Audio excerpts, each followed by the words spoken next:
continue notre journal avec la séquence des Market Movers. C'est le moment de retrouver Antoine Fraissoulier, analyste marché chez eToro. Antoine Fraissoulier, bonjour. Bonjour. Et puisque nous sommes connectés, on va parler télécom. Il y avait 11 lots de 10 MHz à se départager aux enchères. Je parle bien évidemment des fréquences 5G. Et l'État récolte plusieurs milliards, près de 3 milliards. C'est pas si mal ou qu'en pensez-vous, Antoine ? Eh bien, écoutez, le prix exact c'est 2,8 milliards d'euros et c'est vrai que c'est peut-être une somme un peu modeste par rapport à ce qu'avaient récolté certains gouvernements européens, comme l'Italie par exemple, qui avait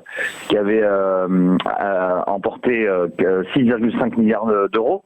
Mais c'est tout de même une somme assez optimale. On a finalement on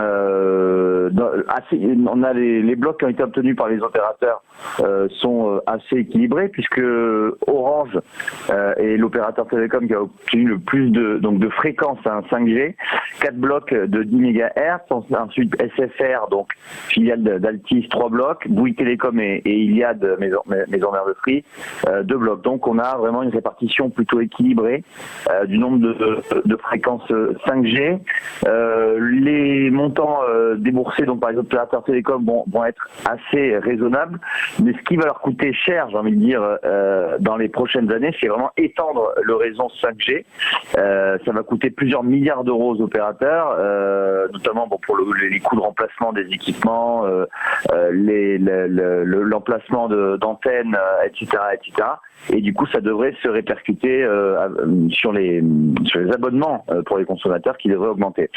Bref, pour dire tout ça que en bourse, on n'a pas du tout la même évolution des cours de bourse puisque Iliad, donc je rappelle Maison Mère de Free, progresse de plus de 40% depuis le début de l'année. On le voit avec la courbe bleue, c'est vraiment une hausse spectaculaire. Tandis que, Orange et Altis, pour le coup, ont des performances vraiment négatives, moins 27 pour Altis et moins 33 pour Orange, donc une surperformance très marquée d'Iliad par rapport à ses concurrents.